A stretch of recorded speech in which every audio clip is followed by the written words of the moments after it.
The numbers are so wonderful. And you, as God's crowning creation, are here to have dominion over everything. And that includes your money, and that includes the numbers. And just start small. Start small. One easily digestible bite at a time, and get yourself feeling really comfortable and empowered. And then more and more will come to you because you're growing your capacity the way God wants you to. And then He can bless you with more. Hello, prosperity seekers, and welcome to another episode of the Prosperity Approach. I'm your host, Allyson Chavez, and I am always so thrilled and so honored that you would spend your time here listening to me or watching this podcast on YouTube. I cannot wait for today's topic. We're going to talk about faith and money, and I have a very special guest star that I am so excited to introduce you to here in just a second. But first, if you are listening to the audio version of this episode, make sure that you are watching or listening to this on all of your favorite platforms. And if you happen to be watching us on YouTube right now, we would love it if you would hit the subscribe button and click on that notification bell so you're always in the know of when we are dropping another episode. And if you want to see what we're up to, you can head on over to AllysonChavez.com. We've got workshops going on over there, freebies, resources, all the things to help you really live a life of success without struggle. And hey, if you are watching this on YouTube and you notice my background is a little different, like where the heck is the blue wall? I'm actually coming at you from Maui, Hawaii. And so grateful to have a business that allows me to work anywhere in the world so long as I have an internet connection. And so if you're just like feeling these like really aloha vibes, it's because that's what I am immersed in over this next month. So, and if you're wanting really, really great vibes, you are going to absolutely adore the guest that I have on today. And let me introduce you to Kayla Walter and tell you how phenomenal this woman is. Kayla Walter is a financial life coach. She's a speaker and a certified financial planner professional. Kayla has always had a love for numbers and has a natural superpower for organization and planning. And already I love you because that's not my natural superpower. So I really love this already. She graduated with a master's degree in finance and accepted a position at a financial planning firm outside of Washington, D.C. And she used the knowledge and experience she gained at the firm and combined biblical wisdom and financial principles, which I love. Kayla now focuses on helping believers match their abundance of faith with the weight of their wallets by teaching them how to better manage and increase their income so they can give generously, work prosperously, and live abundantly. I told you guys were in for a treat today. Kayla, thank you so much for being here. Thank you for having me.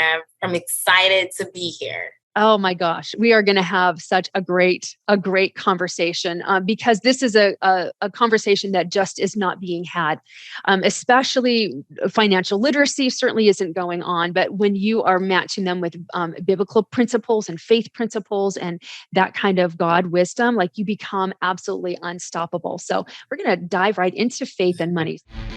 Feeling like you've lost yourself on your journey to big success? You're not alone. Most women actually experience this, but it doesn't have to be that way.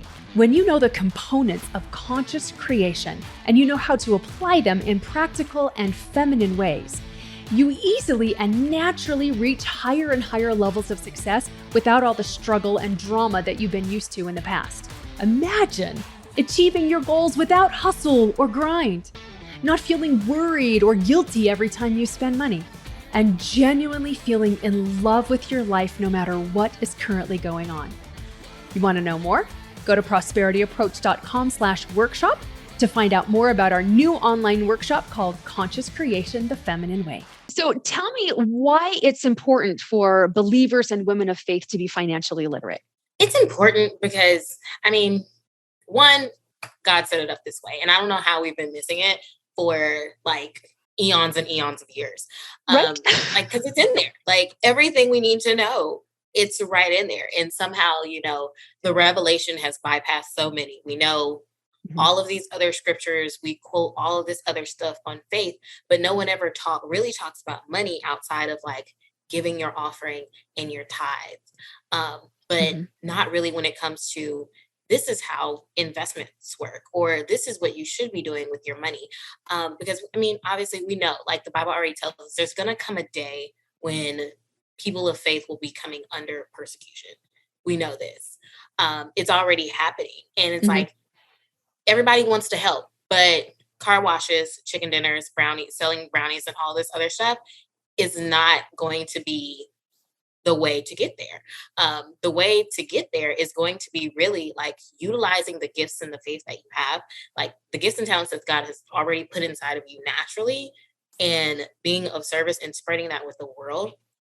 So that way you can, increase your income and then also be in position to help when help is needed.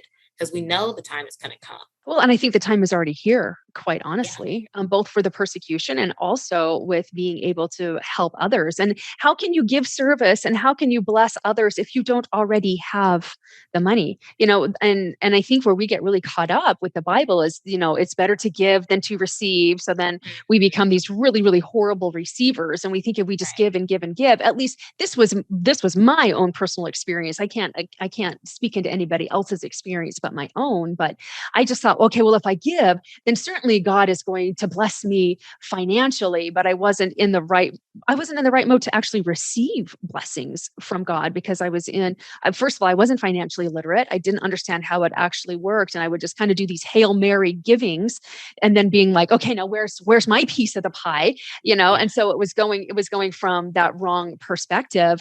But then I think, and a lot of women, even though we're natural receivers, we are built to receive, we have such a hard time with it. And we almost wear it like a badge of honor. I feel so Right. guilty whenever I spend money on myself. How could I spend money to improve myself? Because it's going to hurt my children and my family. And I'm like, what in the world? Whoever told you that? Oh my goodness. But then we do get caught up in numbers and investments and like, how do I do that without getting soaked? And it can feel very daunting and really overwhelming to dive into that, which is why I love that God has blessed you with these gifts, the gift of faith, the gift of numbers, the gift of organization, and the gift of really a love of money and understanding that it's actually a tool to use Yes, for us. And it doesn't need to it be a is. weapon any longer. So tell me what you mean by money as an indication of our faith.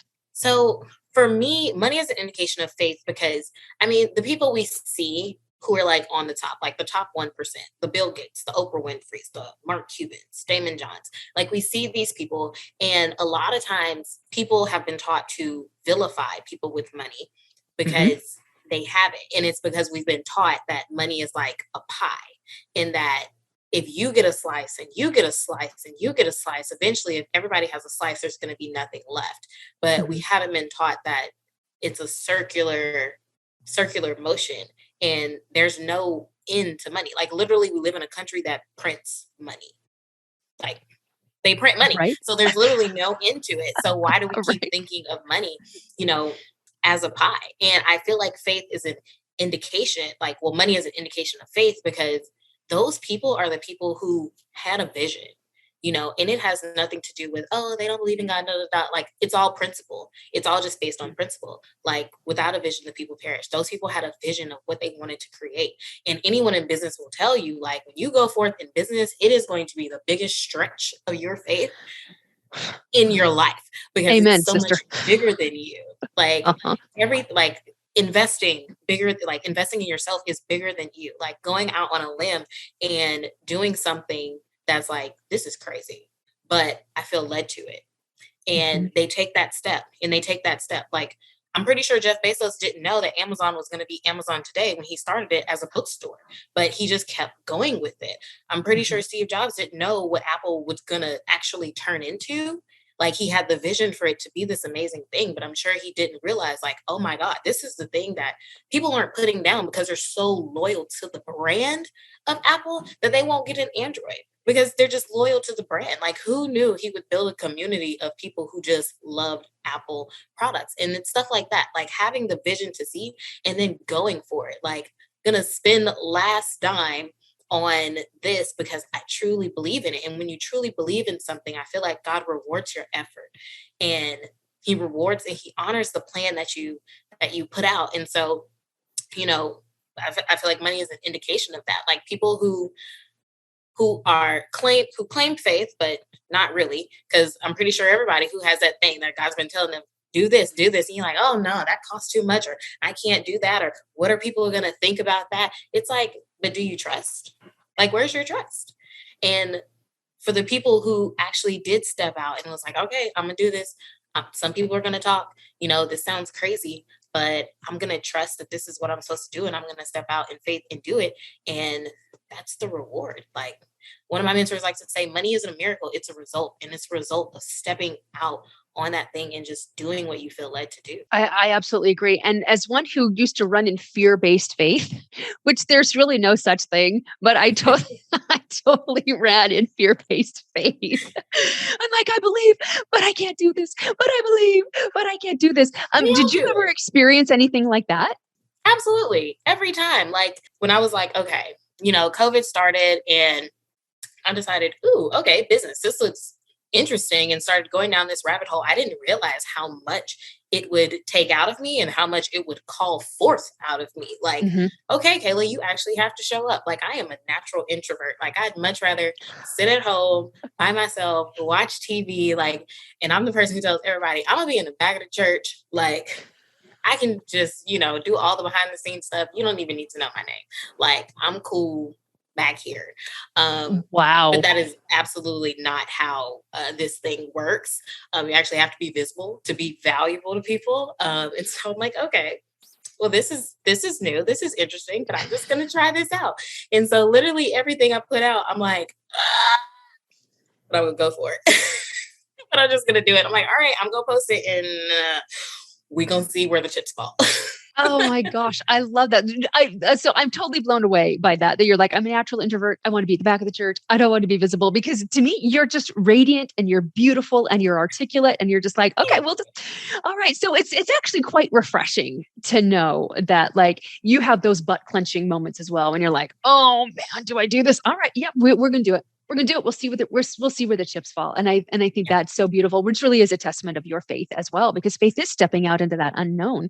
It's that truth spoken in advance. And you don't really know. You don't really know, but you've got that vision, and then you've got that trust that, hey, God's guiding me. And so he's going to lead me to a middle part. There's always a middle part where it seems like everything is falling apart, but it's really falling together. And he's going to help me get through that middle part. And then, wow, where it's going to end in a better place than I can even imagine. And as we know, endings are always new beginnings to our next level. And then we just get to do the cycle over and over, all over again. Over again. Yeah, for sure. For sure. So what ways do you use your faith to increase your money? So, I mean, this right here, like, I would have never imagined being a speaker on anybody's podcast or being asked like, hey, can you come speak at this event? Like, I was the person that was like, you need somebody to speak. You ain't talking to me. And I'm not going to talk to you. Like, I'm not getting up in front of people. I'm not going to have this conversation, with anybody. I'm part of the group who's like, number one fear of everybody is like public speaking. Wow. So yeah, like that was, I hated my public speaking class in college. They made like, the only reason why I took it was because I had to, because it was part of like my prerequisites. Absolutely hated it. It was like, I'm not a public speaker. Like, when am I ever in life going to be up in front of people? Like, this is not my thing. Like, I'm not ever gonna do it. And then I feel like, I kind of got tricked in a way, because, COVID happened and now everybody's behind, behind closed doors. Everybody's in front of the computer on Zoom. And so we all just get used to it. And now here I am on Zoom having a whole conversation with someone, literally you're in Hawaii. So you're literally like halfway around the world from me. And we're having this conversation. And this is basically like public speaking. I feel like God was like, all right, if you're not going to get up in front of people physically, then you could do it on Zoom. And, this is kind of like the training ground for like actually being in front of people. Seriously. Mm-hmm. So I'm like, okay, you just have those thoughts, and then you just like, yeah, I blame myself. So have you been able to use faith to literally increase how much more money you make? Yeah, absolutely. Like, just taking the step of like, one, doing this and allowing my voice to be heard, and then taking the step of not like investing in myself, like something that's like, oh my God, that's crazy. Like, why would you, invest that amount of money on yourself? And it's like, well, because I'm worth it and I feel led to do it. So we go see how this turns out. Exactly. It's like, that's one way. And then also, taking an even deeper step with giving. Like giving is one of my it's one of my gifts. It's one of the things that I've always loved to do. And even taking an even greater step in that. So I'm the kind of person that was like, my parents always taught me, you give your tithes, you give your offering and stuff like that. And so I was a net giver. I was a net giver. Not even gonna lie to you. And then going through this past year, it was just impressed upon my heart. It's like, do you really want a net blessing or do you want a gross blessing? I was like, Oh, that gives me chills. it's like, okay, all right. So this is a stretch, but we gonna go with it. Okay. And so now I'm like, I'm a gross giver. I'm like, okay, I'm gonna do it because I don't want a net blessing like after the government and all this stuff. Like I want a gross blessing. I want all the gross blessings from God. Like I want it all. I don't want, here's your blessing, but I'm gonna deduct this and I'm gonna deduct that. Like, no, I want it all. And so, that's just another way of stretching my faith to, stretching my faith one in giving aspects. So that way it also, increases my capacity for more. Because I listen to different people and they talk about all the time how God creates capacity in you first. He creates the capacity to receive before he actually pours into. And since I know I want more, I have to stretch myself to capacity so that I can receive more. Yes. And I love that. I've also heard it explained you've got to release so that you can receive. So you got to release first so that you can receive. And think about it. This goes for anything. If you want more wisdom, you have to release mind chatter. So you've got to calm your mind to create capacity. You got to create more space so that you can then get those promptings from God and from your intuition, from the spirit to move forward in whatever direction he's wanting you to go. If you're wanting to feel peace and calm, you have to release anxiety. You have to release tears. Like you have to release, which literally grows your capacity so that you can receive. And this is such a beautiful real world example of really like, this is faith at its finest and trust at its finest, especially in this economic condition that we find ourselves in. You must release more if you want to receive more. And you can't receive more first. And that's what most people want to do. And I understand that. I think you understand that as well. Like, show me the money and then I'll release it. And God's like, oh, but that doesn't increase your faith. And that doesn't increase your trust in me. You need to release it. And can you outgive God? Like you really can't outgive God. And so let's just like we take that breath and we expect the blessings to come. And sometimes they come, well, I believe they always come in financial blessings, but not always first. I think an end result many times is a financial blessing, but I know that when we were tithing, I mean, I've always tithed, but really getting into faithful tithing and not just I'm being obedient, so you better bless me kind of tithing that I did for like my whole life. But we weren't sick. Our family wasn't sick. We weren't spending time at the doctor. We weren't in the ER, setting broken bones. We weren't spending this money on things breaking down all the time. And those financial blessings came in kind of a roundabout way. But more than anything, it was that peace and trust that be like, God's got the wheel and he's driving this car and he's driving us into a really, really beautiful vista. And so it's uphill. It's uphill because you got to be able to, you got to go high. You got to go high to see the lay of the land. And it was that peace and that trust that really first instilled on me. So Kayla, can I ask you a question? We hadn't talked about this before we started recording, but, and I don't think it's a gotcha question or anything like that, but I mean, you're a certified financial planner. You know how to crunch numbers. Like we got to lay this thing out. Probably spreadsheets are your best friend. I would think you absolutely geek out over spreadsheets. I would think. I'm not much of a spreadsheet person, but I like numbers. I mean, I like a good spreadsheet. I'm just not going to be the one to create it. Oh, okay. Fair enough. All right. Awesome. So what would you say? We've talked about investing in yourself. So investing in your education, investing into a mentor. But if somebody wanted to look into like financial investments and they've never done it before, would you recommend a place for them to start? Absolutely. I mean, start simple. Like start getting yourself some books on investing. Like obviously Warren Buffett is like the king of investing. And you don't even have to, and a lot of people are scared of it. One, because they see like, well, I don't know what stock to pick, or I don't know what's this. And I'm like, you don't even have to do that, because there's so many different vehicles out there, like index funds and ETFs that have a low cost to entry, and they literally track the index or track a particular subgroup. So they give you exposure to all these different companies that you may like, that, you want to get into, and they give you exposure to indices like the S&P, like the Dow Jones, like the NASDAQ, that have historically increased over time, like on average around 7 to 10% a year. You don't have to worry about like picking a stock. Literally, you can almost Google the best index fund or the best ETF for 2022 and put money in there, like, and just periodically, like, don't go all in at one time, because then when you see that number drop drastically, you're going to be like having a heart attack and choking. But a little bit goes a long way. And the people who we see today who've, been made millionaires out of the stock market, it's because they put a little bit in at a time over a long stretch period of time. And then overall, we know this, the stock market will always grow. It grows. It just grows year over year. So as you're inputting year over year, your investment is growing year over year. And that's just how you get into it. You don't have to do any of this crazy stuff like trading options and learning how to trade Forex and stuff like that. You don't have to do that. If you want to do it, great. I mean, I like that stuff too, but it's not something that's necessary or a requirement for you to get into it. And literally, if you work a job, like a 9 to 5, and you have a 401k, a 403b, something like that, and you invest in it, you're already an investor. Like, you're already an investor, you're already investing. And you just don't know what you're invested in, but you're already investing. Right. And they have great, investment options as well, that you can, you can change it. I mean, most of them, they put you in a default fund, like a target date fund or something like that.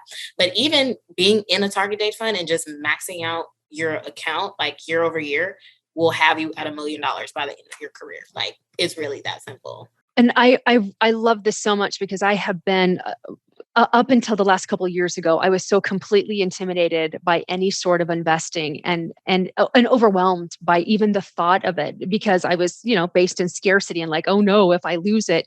But I love that you said, like, this is a long-term thing. This is over the life of your career. So this is, if you're in your 40s, we're talking about 20, 25 years is the kind of a long game that you play. And so when I shifted my mindset around that, like, today we're in a bear market, and investors are like, everything's on sale, this is wonderful. And people who are in scarcity mindset are like, I'm losing so much money. And so I was like, you know what? I'm maxing out my different accounts as well. And I just don't look at the statements.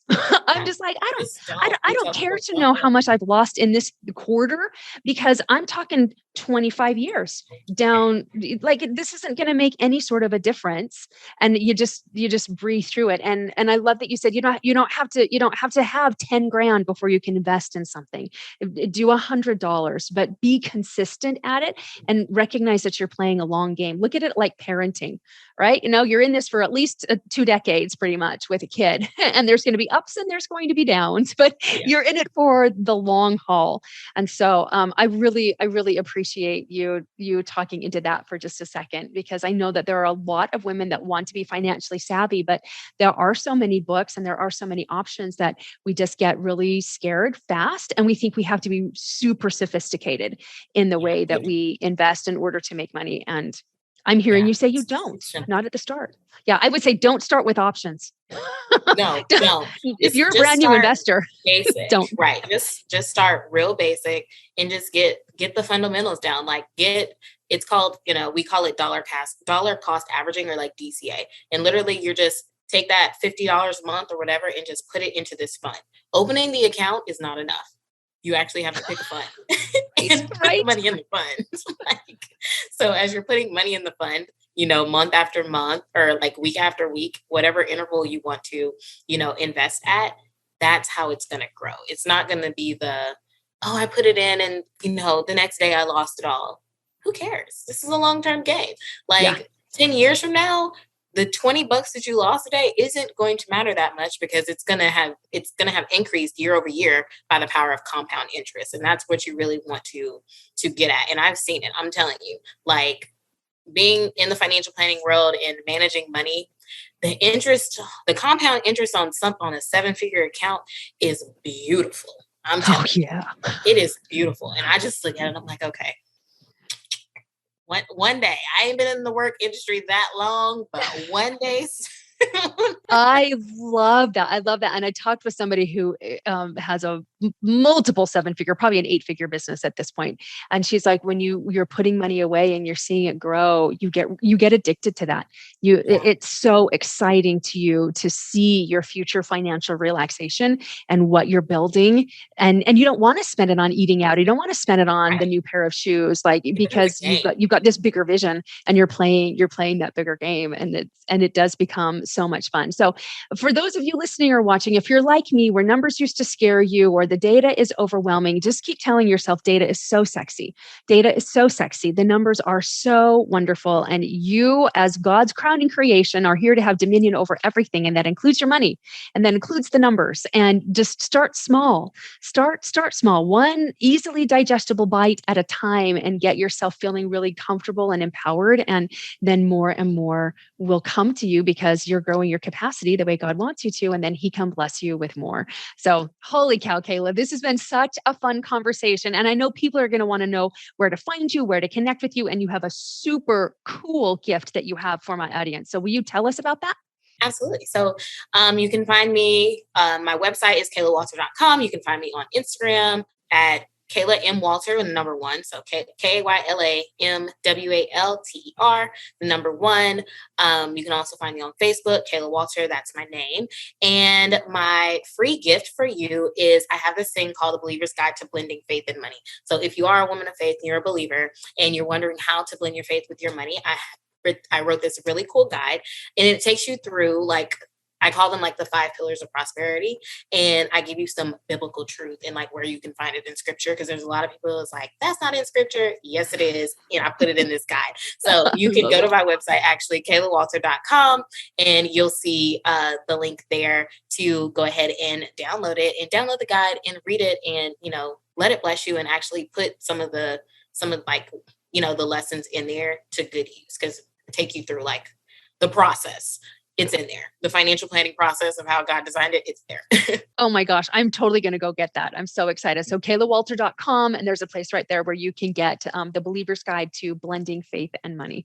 Wow, Kayla, again, thank you so much for being here. I know you've blessed my life already through this conversation, and you're blessing millions of other lives through this conversation as well. So thank you so much. Those of you who have tuned in, thank you so much for spending your time with us. And until next time, remember, prosperity becomes you.